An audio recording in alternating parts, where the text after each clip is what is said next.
je thek long le te apo si dam de la so a joy ne sinang phan kai ke sing ve karong ke oela la so a joy ne sinang phan kai ke sing ve karong ke oelam the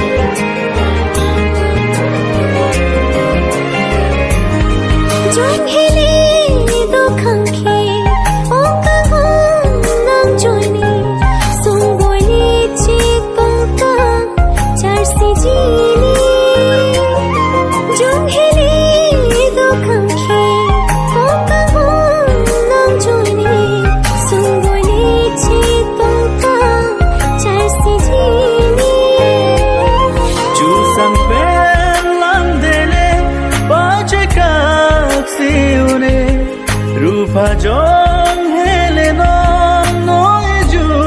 sitame itu man bong do hai ke do tang de la so a joy ne sinang phan kai ke hidung ne rai do ver tu de la so a joy ne sinang phan kai ke hidung ne rai do ver tu de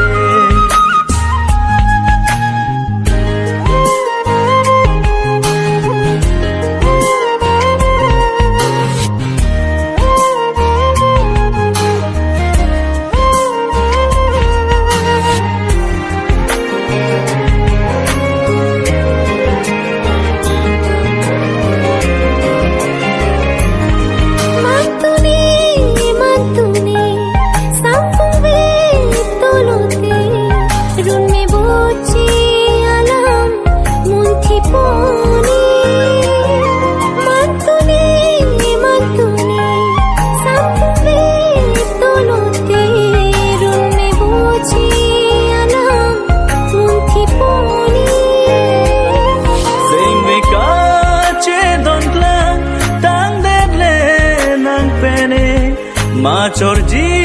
punan pan seng che the tang derle duk sung boy alam ke ko pai lo de la so a joy ni sinang phan kai ke sing vi karong sing vi kang san la so a joy ni sinang phan kai ke sing vi karong sing vi kang san ni non malo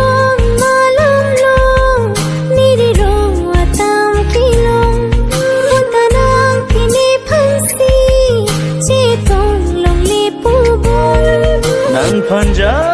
di dam de ne do si thek nang ra je thek long le te apo si dam de la so a joy ne sinang phan kai ke sing ve karong ke oela la so a joy ne sinang phan kai ke sing ve karong ke oelam the